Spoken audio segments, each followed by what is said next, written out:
അധ്യാത്മരാമായണം തുടരുകയാണ്. ഇന്ന് സുന്ദരകാണ്ഡത്തിൽ ഹനുമത് സീതാ സംവാദം, ലങ്കാമർദ്ദനം, ഹനുമാൻ രാവണസഭയിൽ എന്നീ പംക്തികളാണ് ചൊല്ലാൻ പോകുന്നത്.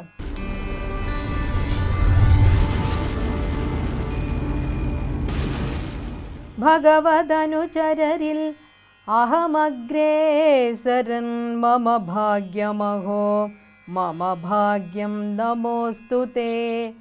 പ്ലവകകുലവരനിധി പറഞ്ഞടങ്ങിടിനാൻ. കിമിതി രഘുകുലവര ചരിത്രം ക്രമേണ മേ കീർത്തിച്ചിതാകാശമാർഗേ മനോഹരം. ജനകനൃപദുഹിതൃവചനം കേട്ടു മാരുതി ജാതമോദം മന്ദമന്ദമിറങ്ങിനാൻ. വിനയമൊടുമവനി മകൾ ചരണനളിനാന്തികെ വീണു നമസ്കരിച്ചാൻ ഭക്തിപൂർവകം. ചേതസി ഭീതി കലർന്നു മരുവിനാൾ കുമ്പിട്ടിരുന്നതു കണ്ടു കപീന്ദ്രനും. ദാസോസ്മി കോസലേന്ദ്രസ്യ രാമസ്യ ഞാൻ. പവനസുത മധുരതര വചനമതു കേട്ടുടൻ പത്മാലയാ ദേവി ചോദിച്ചിതാദരാൽ. ദേവിയെ ആരാഞ്ഞു കാൺമാൻ കപീന്ദ്രനും. പ്ലവകകുല പരിവൃഢരെ നാലു ദിക്കിങ്കലും പ്രത്യേകമേകൈകലക്ഷം നിയോഗിച്ചാൻ. അതു പൊഴുതു രഘുപതിയും അലിവൊടരികെ വിളിച്ചങ്കുലീയം മമ കൈയിൽ നൽകിടിനാൻ. സപതി തവ മനസി ഗുരുവിശ്വാസ സിദ്ധയെ സാദരം ചൊന്നാനടയാളവാക്യവും. ഇതി മധുരതരമനിലതനയനുരചെയ്തുടൻ ഇന്ദിരാദേവി തൻ കൈയിൽ നൽകിടിനാൻ. മിഥില നൃപസുതയും അതു കണ്ടതി പ്രീതയായി. മേന്മേലൊഴുകും ആനന്ദ ബാഷ്പാകുലം. പ്ലവകകുല പരിവൃഢ മഹാമതിമൻ ഭവാൻ പ്രാണദാത മമ പ്രീതികാരി ദൃഢം. ത്വരിതമിഹ ദശമുഖനെ നിഗ്രഹിച്ചെന്നുടെ ദുഃഖം കളഞ്ഞു രക്ഷിക്കെന്നു ചൊല്ലു നീ. അനിലതനയനും അഖില ജനനി വചനങ്ങൾ കേട്ടാകുലം തീരുവാനാശു ചൊല്ലിടിനാൻ. വിരഹ കലുഷിത മനസി രഘുവരനുമാം പ്രതിവിശ്വാസമാശു വന്നിടുവാനായി മുദാ തരിക സരസഭമൊരടയാളവും വാക്യവും താവകം ചൊല്ലുവാനായി അരുൾ ചെയ്യണം. ചികുരഭരമതിൽ മരുവുമമല ചൂടാമണി ചിന്മയി മാരുതി കൈയിൽ നൽകിടിനാൾ. ശൃണുതനയ പുനരൊരടയാളവാക്യം ഭവാൻ ശ്രുത്വാ ധരിച്ചു കർണേ പറഞ്ഞിടു നീ. നിഖില നിശിചരചലനിഭവി പുലമൂർത്തികൾ നിങ്ങളവരോടെതിർക്കുന്നതെങ്ങനെ. പവനജനുമവനി മകൾ വചനമതു കേട്ടുടൻ പർവ്വതതുല്യനായി നിന്നാൻ അതിദ്രുതം. അനിലതനയനും അഖില ജനനിയോടു സാദരം ആശീർവചനമാദായ പിൻവാങ്ങിനാൻ. മിഥില നൃപമകൾ മരുവുമതി വിമല ശിംഷിപാ വൃക്ഷമൊഴിഞ്ഞുള്ളതൊക്കെ തകർത്തവൻ. ദശവദന വചന നിശമന ബലസമന്വിതം ദണ്ഡമുസല ഖഡ്ഗേഷു ചാപാദികൾ കഠിനതരമലറി നിജകരമതിലെടുത്തുടൻ. അനിലജനുമവരെ വിരവോടു കൊന്നിടിനാനാശു ലോഹസ്തംഭതാടനത്താലകോ. ശമനപുരി വിരവിനോട് ചെന്നു പുക്കിടിനാൻ. ശക്തനാമക്ഷകുമാരൻ മനോഹരൻ. ഇന്ദ്രജിത്തും പുറപ്പെട്ടു സന്നദ്ധനായി അംഭോജ സംഭവ ബാണമേറ്റിടിനാൻ. അനിലജനുമതിനെ ബഹുമതിയോടും ആദരിച്ചാഹന്ത മോഹിച്ചു വീണിതു ഭൂതലേ. ദശവദനസുതനനിലതനയനെ ബന്ധിച്ചു തൻ പിതാവിൻ മുൻപിൽ വെച്ചു വണങ്ങിനാൻ. പൂജ്യനാം രാമദൂതൻ ഞാൻ അറിക നീ, പരധന കളത്രമോഹേന നിത്യം വ്യഥ പാപമാർജിച്ചു കീഴ്പോട്ടു വീണീടൊലാം. പുനരവരുമതു പൊഴുതു തീ കൊളുത്തിടിനാർ പുച്ഛാഗ്രദേശേ. പുരന്തരാദികൾ പവനജനും അതികൃശ ശരീരനായിടിനാൻ. പാശവുമപ്പോൾ ശിഥിലമായി വന്നിതു, ബന്ധവും വേർപ്പെട്ടു മേൽപോട്ടു പൊങ്ങിനാൻ. രഘുകുലവരേഷ്ഠദൂതൻ ത്രിയാമാചരരാജ്യം 700 യോജനയും ക്ഷണാൽ സരസബഹുവിഭവയുത ഭോജനം നൽകിനാൽ. സന്തുഷ്ടനായിതു പാവകദേവനും.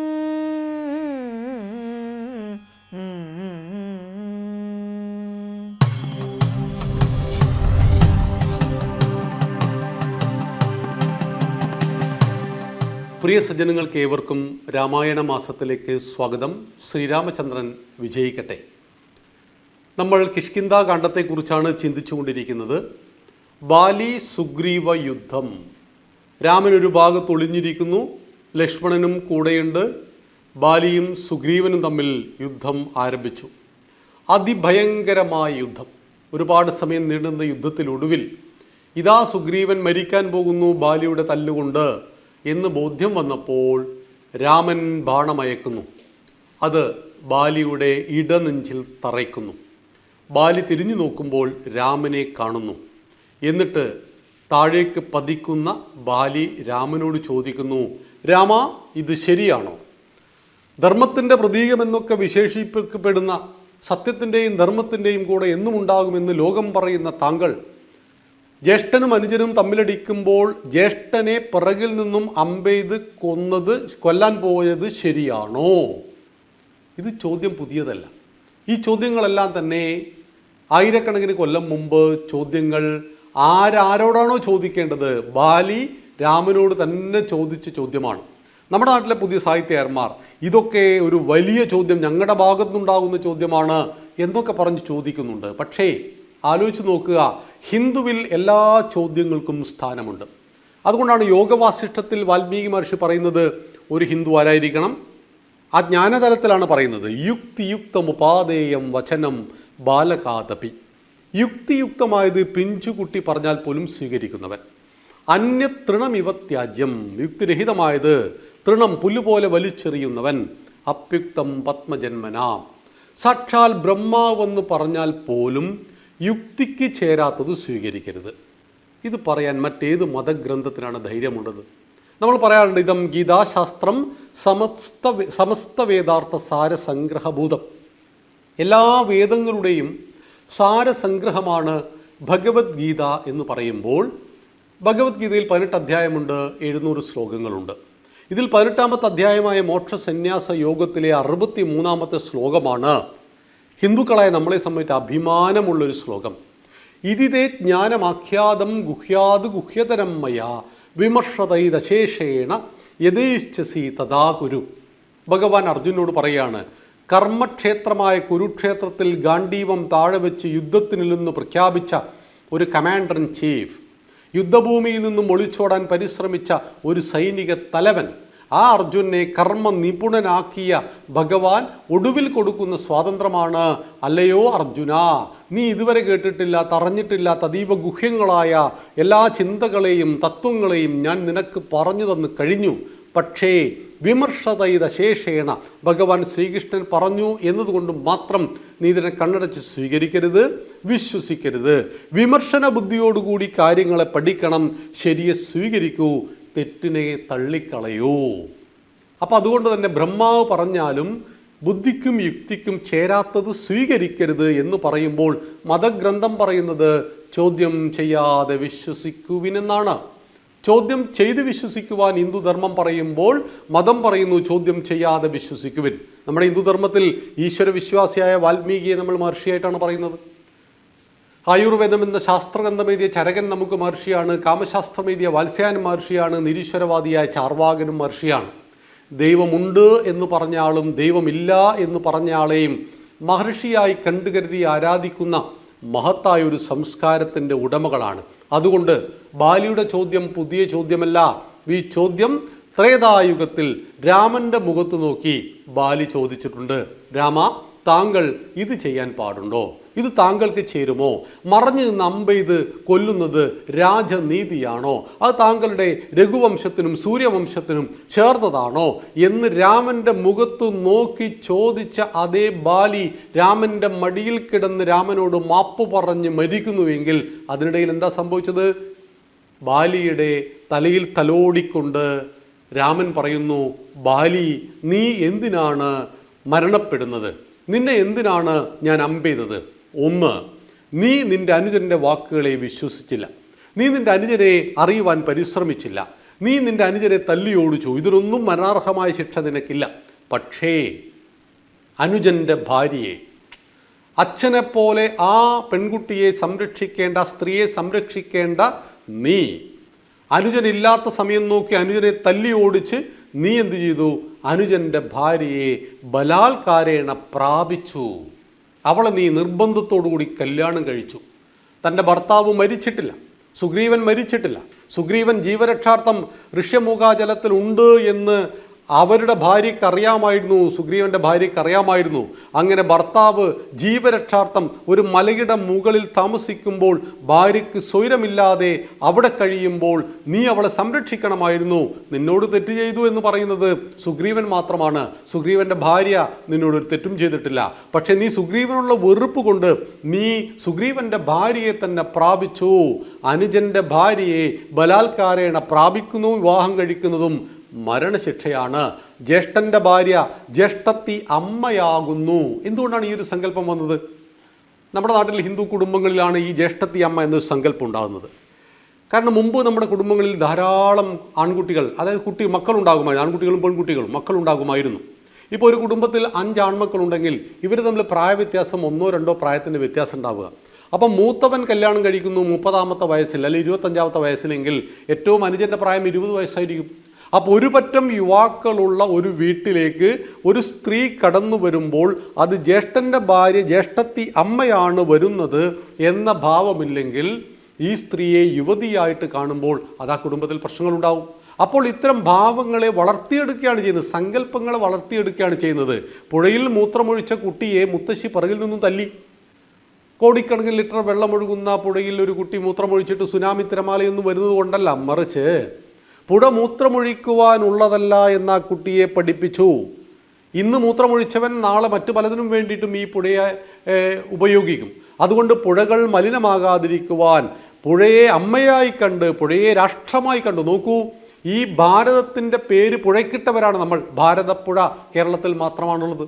അപ്പോൾ അങ്ങനെ രാഷ്ട്രവും സംസ്കാരവുമായിട്ട് നദികളെ ബന്ധപ്പെടുത്തിയ ഒരു സംസ്കാരം, ഇതെല്ലാം അമ്മയുടെ ഭാവത്തിൽ കാണുവാൻ വേണ്ടി ജ്യേഷ്ഠൻ്റെ ഭാര്യയെ ജ്യേഷ്ഠത്തി അമ്മയായിട്ടും അനുജൻ്റെ ഭാര്യയെ മകളായിട്ടും സങ്കല്പിക്കുന്ന ഉദാത്തമായ സമീപനങ്ങൾ ഉണ്ടായ നാട്ടിലാണ് നീ നിൻ്റെ അനുജൻ്റെ ഭാര്യയെ ഇത്തരത്തിലുള്ള നിൻ്റെ കാമവെറിക്കും നിൻ്റെ നിർബന്ധബുദ്ധിക്കും നിൻ്റെ വാശിക്കും വൈരാഗ്യത്തിനും ആ സ്ത്രീയെ വിധേയമാക്കിയത് കൊണ്ട് സ്ത്രീകളോട് മാന്യമായി പെരുമാറിയില്ലെങ്കിൽ, സ്ത്രീയുടെ സമ്മതമില്ലാതെ ശരീരത്തിൽ സ്പർശിക്കുകയാണെങ്കിൽ മരണമാണ് ശിക്ഷ.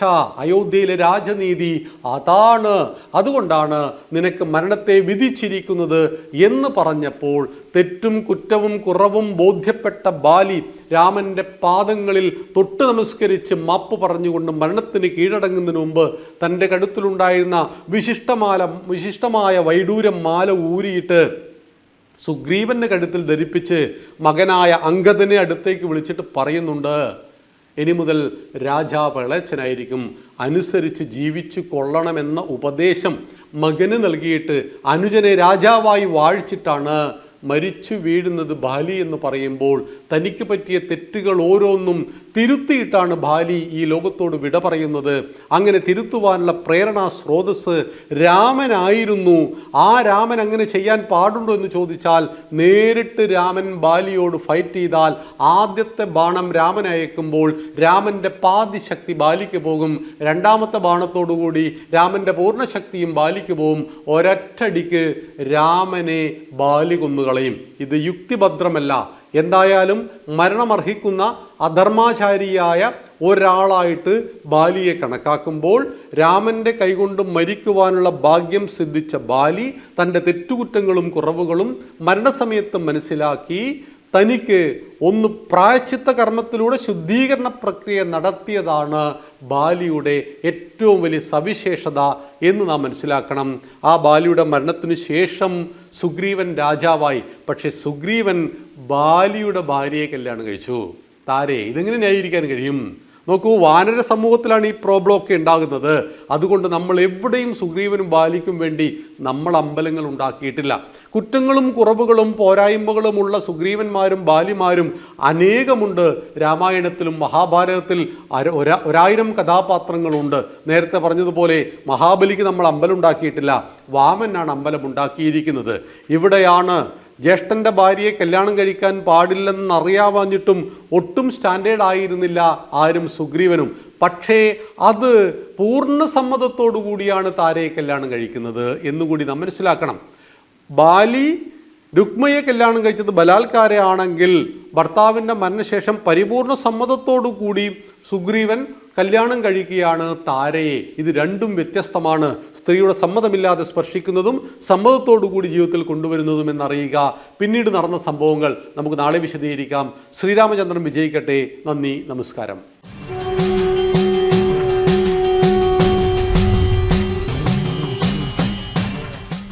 ഉത്തരമലബാറിലെ നാലമ്പല ദർശനങ്ങളിൽ പ്രധാനപ്പെട്ടതാണ് കണ്ണൂർ പെരിഞ്ചേരിയിലെ ലക്ഷ്മണസ്വാമിയുടെ പ്രതിഷ്ഠയുള്ള ശ്രീവിഷ്ണു ക്ഷേത്രം. സീതാദേവിക്ക് കാവൽ നിൽക്കുന്ന രൗദ്രമൂർത്തിയായ ലക്ഷ്മണസ്വാമിയാണ് ഇവിടുത്തെ പ്രതിഷ്ഠ.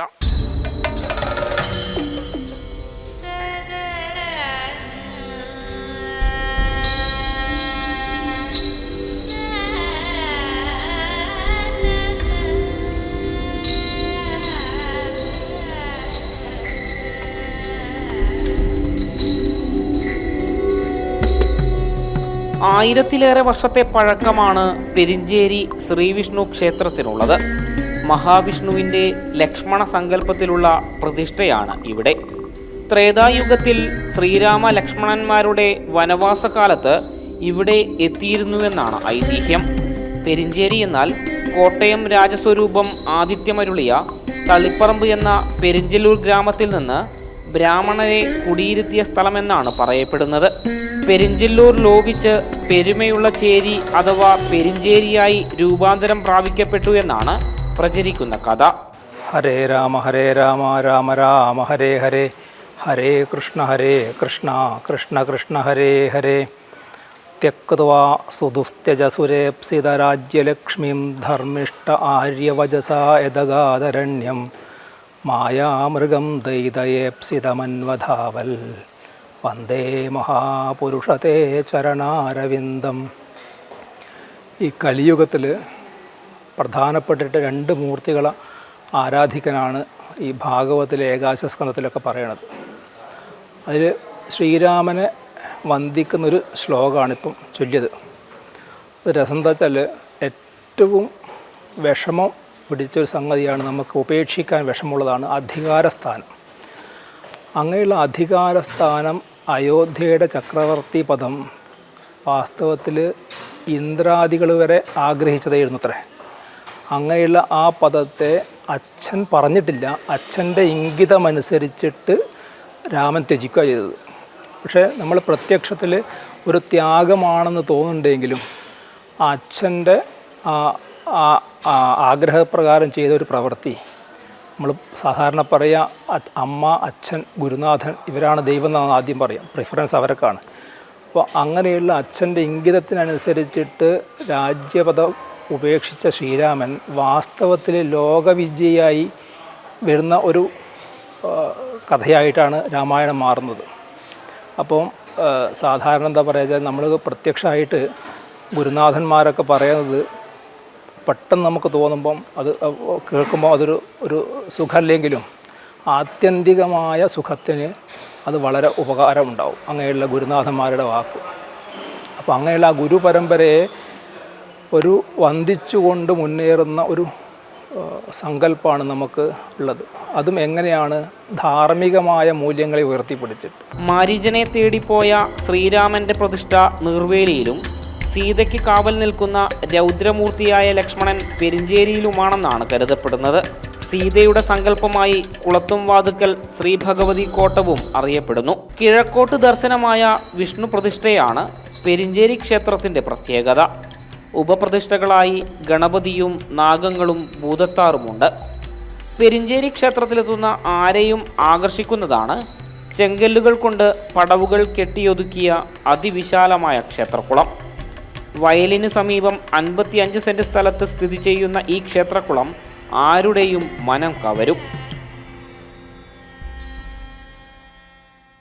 12-ാം നൂറ്റാണ്ടിനും 16-ാം നൂറ്റാണ്ടിനും ഇടയിൽ വൈഷ്ണവക്ഷേത്രങ്ങളുടെ ഉത്ഭവകാലത്ത് ഇവിടെ ക്ഷേത്രങ്ങളുണ്ടായി. അതുപോലെ കോട്ടയം രാജസ്വരൂപം എന്ന് പറഞ്ഞ പഴശ്ശി തമ്പുരാനടക്കമുള്ള ആൾക്കാരുടെ അധീനതയിൽ വരുന്ന ഒരു ക്ഷേത്രമാണിത്. പെരിഞ്ചല്ലൂർ ഗ്രാമം എന്ന് പറയുന്ന തളിപ്പറമ്പുള്ള ഗ്രാമത്തിൽ നിന്ന് 6ഓളം നമ്പൂതിരി കുടുംബങ്ങളെ ഇവിടത്തേക്ക് കുടിയേറ്റി ഇവിടെ ഒരു ക്ഷേത്ര ആചാരങ്ങൾ ഉണ്ടാക്കി എന്നുള്ളതാണ് അറിയപ്പെടുന്നത്. ഉത്തര മലബാറിലെ 4 അമ്പലങ്ങളിലൊന്നായ ലക്ഷ്മൺ ക്ഷേത്രം ട്രസ്റ്റി ബോർഡിൻ്റെ കീഴിലുള്ള ക്ഷേത്രമാണ്. അതുപോലെ തന്നെ തേത്തായുധ കാലത്ത് വനവാസകാലത്ത് ശ്രീരാമൻ ലക്ഷ്മണന്മാർ വനവാസകാലത്ത് മരീചനെ തേടിപ്പോയ ശ്രീരാമൻ നെറുവേലിയിലും സീതയ്ക്ക് കാവൽ നിൽക്കുന്ന രൗദ്രമൂർത്തിയായ ലക്ഷ്മണൻ പെരിഞ്ചേരിയിലെന്നാണ് വിശ്വാസം. ധാരാളം മീനുകളുള്ള ക്ഷേത്രക്കുളത്തിൽ മീനൂട്ട് നടത്തുന്നത് വളരെ പ്രധാനപ്പെട്ട ഒരു വഴിപാടായാണ് ഭക്തർ കാണുന്നത്.